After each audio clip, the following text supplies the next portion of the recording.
Welcome to ABC campus. आज हम accounting standard for NPO से related financial statement for fund accounting के बारे में पढ़ेंगे।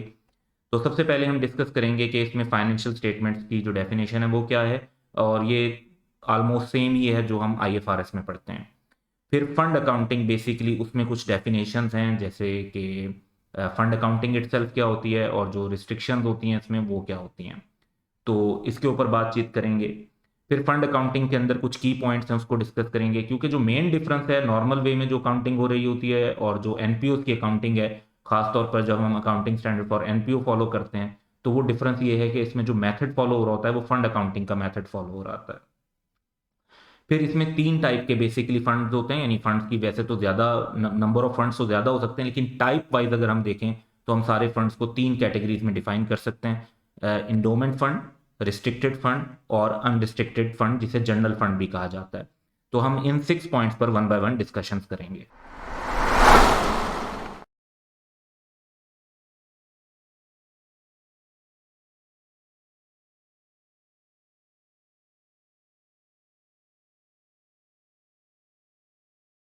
सबसे पहले फाइनेंशियल स्टेटमेंट्स की बात करते हैं। तो फाइनेंशियल स्टेटमेंट्स ऑफ एनपीओ में जो शामिल होंगी, और इसमें अल्टरनेटिव टाइटल भी यूज कर सकते हैं। For example, statement of financial position, इसे आप बैलेंस शीट भी कह सकते हैं। Statement of income and expenditure, इसे जस्ट इनकम एंड एक्सपेंडिचर भी कह सकते हैं। Statement of changes in net assets, ये बिल्कुल वैसी ही चीज बनेगी जैसे statement of changes in equity होती है, क्योंकि ये नॉट फॉर प्रॉफिट ऑर्गेनाइजेशन है, एनपीओ है। तो इसमें फिर वो टर्म जो है इक्विटी की यूज नहीं होती, इसमें चेंज इन नेट एसेट की टर्म यूज होती है। फिर स्टेटमेंट ऑफ कैश फ्लो जैसे नॉर्मल होती है, और फिर notes to the financial statement और उनके जो सपोर्टिंग शेड्यूल्स यानी कैलकुलेशन होती हैं, जो कि क्रॉस रेफरेंस्ड होनी चाहिए, यानी नोट नंबर जो है वो बाकायदा फाइनेंशियल स्टेटमेंट्स के अंदर भी वो नोट मेंशन हो, जिससे रेलिवेंट नोट के अंदर जाकर डिटेल देखी जा सके। और ये फाइनेंशियल स्टेटमेंट्स का एक इंटेग्रल पार्ट कंसीडर होते हैं। इंटेग्रल पार्ट का मतलब ये है कि नोट्स को फाइनेंशियल स्टेटमेंट से अलग नहीं समझा जाता, इन्हें भी फाइनेंशियल स्टेटमेंट्स का एक हिस्सा समझा जाता है। इस सिलसिले में फिर कुछ कंपैरेटिव इंफॉर्मेशन आपने देखनी है, और वो ये है कि कंपैरेटिव इंफॉर्मेशन भी शामिल करनी है। जिस तरह हम पाकिस्तान में लास्ट 1 ईयर एक कंपैरेटिव इंफॉर्मेशन के तौर पे प्रेजेंट करते हैं, वो हम एनपीओ के अंदर भी प्रेजेंट करेंगे। अनलेस इसमें एक एक्सेप्शन है कि बाज़ औक़ात ऐसा हो सकता है कि कंपैरेटिव इंफॉर्मेशन मीनिंगफुल ना हो। ऐसा कब हो सकता है? जब आप कहते हैं कि एक एनपीओ का जो लास्ट ईयर था उसमें और करंट ईयर के फाइनेंशियल स्ट्रक्चर में बहुत ज़्यादा चेंज हो गया। पहले फॉर एग्जांपल आप एक इनफॉर्मल सी चैरिटी चला रहे थे, करंट ईयर में आपने क्या किया कि उसे बाकायदा कंपनी के तौर पे रजिस्टर्ड करवाया, और रजिस्टर्ड करवाने के बाद उसके सारे जो अप्रूवल्स वगैरह थे वो लिए, और फिर आपने काम शुरू किया। तो आपके लास्ट ईयर के जो ऑपरेशंस हैं और जो करंट ईयर के ऑपरेशंस हैं वो एज सच कंपेरेबल नहीं हैं। उनको अगर आप प्रेजेंट कर भी देंगे एज अ कंपैरेटिव इंफॉर्मेशन, तो उससे कोई एज सच मीनिंगफुल कंपैरिजन नहीं मिलेगा। तो ऐसी सिचुएशन में तो अगर आप कंपैरेटिव इंफॉर्मेशन को इग्नोर करना चाहते हैं तो कर सकते हैं, वरना अदरवाइज नॉर्मल रूल यही है कि कंपैरेटिव इंफॉर्मेशन शामिल करनी चाहिए, और मोस्टली जो कंपैरेटिव इंफॉर्मेशन है वो मीनिंगफुल भी होती है। फंड अकाउंटिंग की डेफिनेशन पर बात करें तो जो डेफिनेशन अकाउंटिंग स्टैंडर्ड फॉर एनपीओज में गिवन है फंड अकाउंटिंग की, वो है कि fund accounting comprises the collective accounting procedures resulting in a self-balancing set of accounts for each fund established by legal, contractual or voluntary actions of an NPO। तो different types के जो funds होते हैं, चाहे वो लीगल पर्सपेक्टिव से create हुए हैं लॉ की रिक्वायरमेंट के मुताबिक, किसी कॉन्ट्रैक्ट की वजह से हुए हैं, या वॉलंटरी एक्शन, यानी जो एनपीओ है उसने एज एन एंटिटी खुद डिसाइड किया कि वो एक सेपरेट फंड क्रिएट करें। ये self balancing set of accounts होते हैं, यानी हर फंड का अगर आप ट्रायल बैलेंस बनाएं तो वो टैली हो जाएगा। फिर है कि elements of fund can include assets, liabilities, net assets, that means kind of equity, लेकिन यहां पे टर्म इक्विटी यूज नहीं होती, नेट एसेट्स कहते हैं। रेवेन्यूज, जो डोनेशन वगैरह या दूसरी चीजें मिलती हैं, expenses, and gains and losses where appropriate. Fund accounting involve an accounting segregation, segregation यानी हम अलग अलग कर देते हैं, although not necessarily a physical segregation of resources, यानी उसमें हर फंड जो है वो अलग अलग शो होता है, इसको फंड अकाउंटिंग कहते हैं। अब जो तीन मेन टाइप ऑफ फंड्स हैं वो है इंडोमेंट फंड, रिस्ट्रिक्टेड फंड और अनरिस्ट्रिक्टेड जनरल फंड, जो कि हम इसी वीडियो में थोड़ा सा एंड में जाकर देखेंगे कि ये फंड की टाइप हम कैसे डिस्टिंग्विश करते हैं। अब जो भी एक एनपीओ के फंड्स होते हैं उस पर रिस्ट्रिक्शंस भी हो सकती हैं, और वो रिस्ट्रिक्शंस इंटरनली भी हो सकती हैं और एक्सटर्नली भी। इंटरनली रिस्ट्रिक्टेड जो नेट एसेट और फंड बैलेंसेस होते हैं उनको अक्सर हम रिजर्व्स या एप्रोप्रिएशन कहते हैं। जैसे एक बिजनेस का रिटेन अर्निंग का अकाउंट होता है ना, उसी तरह एनपीओ के अंदर जो इंटरनली रिस्ट्रिक्टेड आपने कोई फंड रखा हुआ होता है उसे रिजर्व या एप्रोप्रिएशन भी कह सकते हैं और इंटरनली रिस्ट्रिक्टेड फंड भी कह सकते हैं। अब रिस्ट्रिक्शंस की डेफिनेशन भी अकाउंटिंग स्टैंडर्ड फॉर एनपीओज में गिवन है, वो डेफिनेशन देख लेते हैं। Restrictions are stipulations यानी conditions imposed that specify how resources must be used। यानी वो शर्तें जिसमें ये डिफाइन किया गया होता है कि आपको जो पैसा दिया गया है फंड में उस एनपीओ को, वो उसने कैसे इस्तेमाल करना है। बाज़ रिस्ट्रिक्शन एक्सटर्नल होती हैं, यानी कोई बंदा डोनेशन जो देता है उसे हम कहते हैं कंट्रीब्यूटर। जो शख्स वो डोनेशन वगैरह दे रहा है, रिसोर्सेज दे रहा है आपको, कैश या अदर थिंग, और वो एक शर्त लगा देता है कि जी ये जो पैसे हैं ये इस मकसद के लिए यूज करने हैं, तो वो एक्सटर्नल रिस्ट्रिक्शंस होंगी। फिर इंटरनल रिस्ट्रिक्शंस वो होती हैं जो एनपीओ खुद अपनी तरफ से लगाती है। नॉर्मली जो उनका बोर्ड ऑफ डायरेक्टर है या कोई काउंसिल है या बोर्ड ऑफ ट्रस्टी है, वो फैसला करते हैं कि जी हम ये वाले पैसे जो हैं वो नॉर्मल ऑपरेशन में खर्च नहीं करेंगे, बल्कि इनको हम खर्च करेंगे किसी एक खास मकसद के लिए और उसके अलावा यूज नहीं होंगे। तो वो एक किस्म की इंटरनल रिस्ट्रिक्शन है। तो रिस्ट्रिक्शन जो हैं वो कंडीशंस हैं जो रिसोर्सेज के यूज पर लगाई जाती हैं। अगर कंट्रीब्यूटर की तरफ से लगें तो वो एक्सटर्नल हैं, और अगर एनपीओ की तरफ से खुद लगें, एनपीओ के अपनी मैनेजमेंट की तरफ से लगें, तो फिर उनको इंटरनल रिस्ट्रिक्शंस कहा जाता है। अब फंड अकाउंटिंग जो की जाएगी, अब आगे जाकर जब हम इस पे प्रॉपरली कुछ क्वेश्चंस करेंगे तो वो तो वहां पर आपको कॉन्सेप्ट मजीद क्लियर होगा कि ये फंड अकाउंटिंग प्रिसाइजली कैसे की जाती है। लेकिन इसमें कुछ रिक्वायरमेंट्स हैं, वो क्या हैं। एक तो ये कि आपको जो हर फंड जो आप रिपोर्ट करते हैं, यानी अगर आपने 4 फंड्स डिफरेंट रिपोर्ट किए हैं, 2 फंड्स डिफरेंट किए हैं, तो वो उनकी आपने ब्रीफ डिस्क्रिप्शन बतानी है। फॉर एग्जांपल इंडोमेंट फंड पे रिस्ट्रिक्शन होती है, तो वो इंडोमेंट का पर्पस क्या है वो तो आप बताएंगे। रिस्ट्रिक्टेड फंड है तो उसकी नेचर बताएंगे, वो रिस्ट्रिक्शन क्या है। फिर मल्टी कॉलम फॉर्मेट भी यूज किया जा सकता है, जिसमें हर फंड के लिए कॉलम यूज कर लेते हैं। अदर फॉर्मेट भी यूज किया जा सकता है जिसे हम बेसिकली सिंगल कॉलम फॉर्मेट कहेंगे, कि पूरी एनपीओ की फिगर्स जो हैं वो एक साथ कंबाइन कर देते हैं और अलग अलग फंड का जब बताना होता है तो उसको अलग अलग लाइन आइटम में बता दिया जाता है।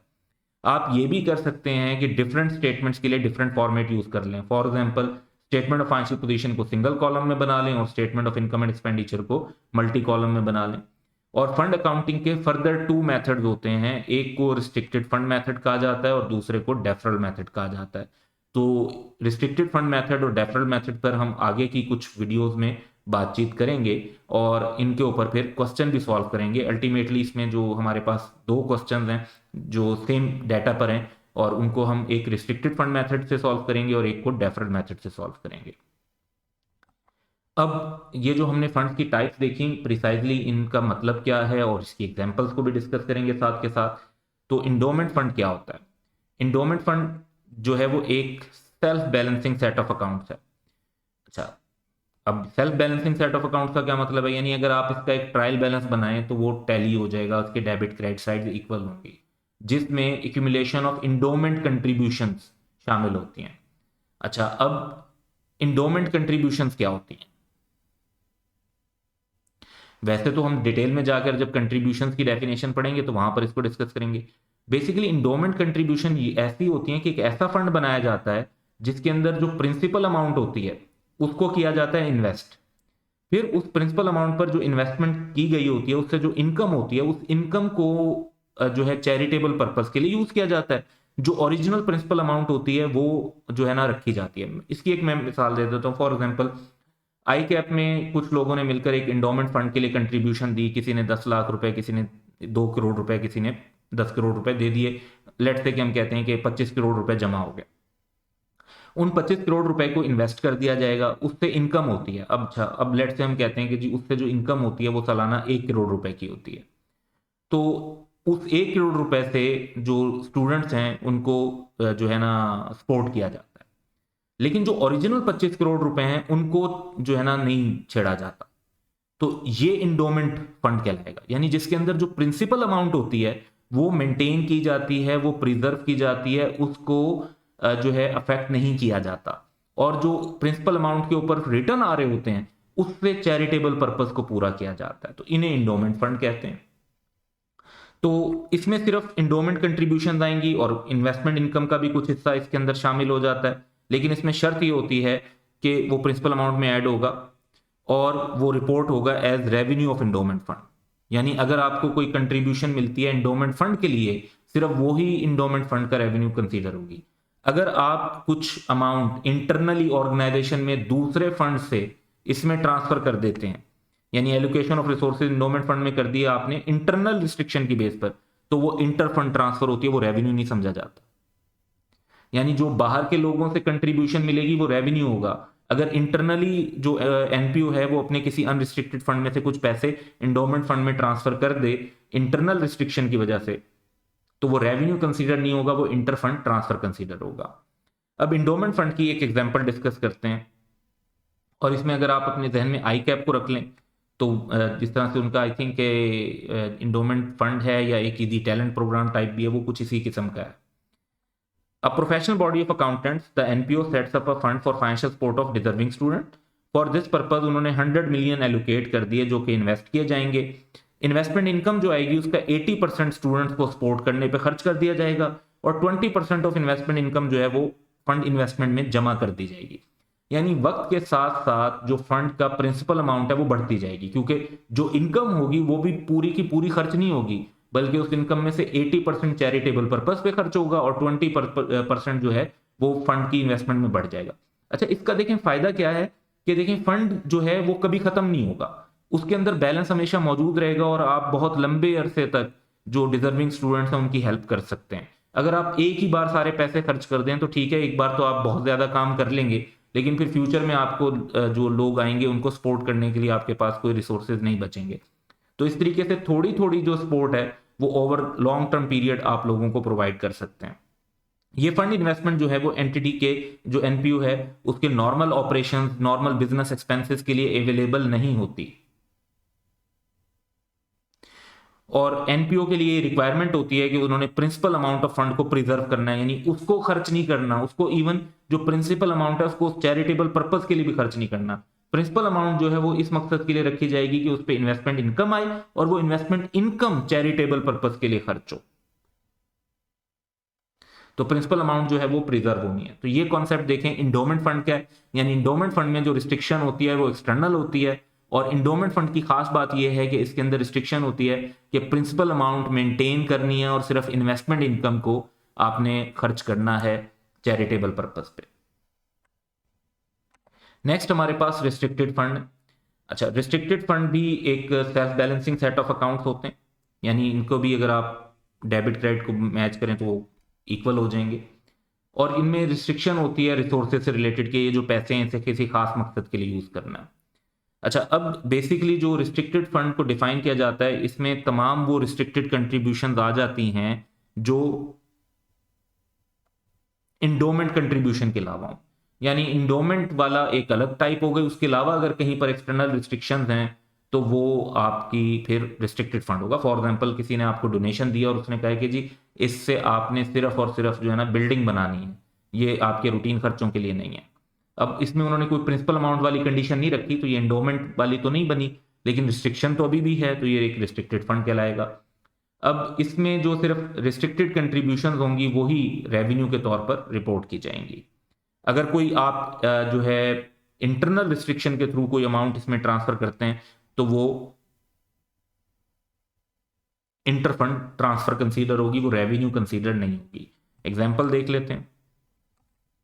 एक एजुकेशनल एनपीओ है जो जिन्होंने एक fund for development of new school near by rural area में सेटअप किया, एक विलेज में for example. Fund raising drive successful रही है और बहुत सारे लोगों ने उस मकसद के लिए कंट्रीब्यूट किया।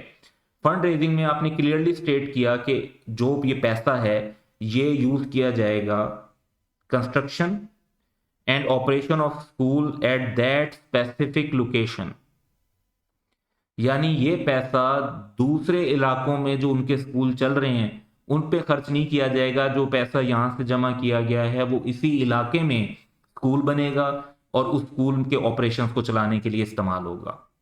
तो रिस्ट्रिक्शन है, प्रिंसिपल अमाउंट को भी खर्च कर सकते हैं आप, उस पर जो कोई इन्वेस्टमेंट इनकम हो जाती है उसको भी खर्च कर सकते हैं, यानी इसमें इंडोमेंट वाली रिस्ट्रिक्शन नहीं है, लेकिन रिस्ट्रिक्शन है और एक्सटर्नल रिस्ट्रिक्शन है तो ये एक रिस्ट्रिक्टेड फंड कंसीडर होगा।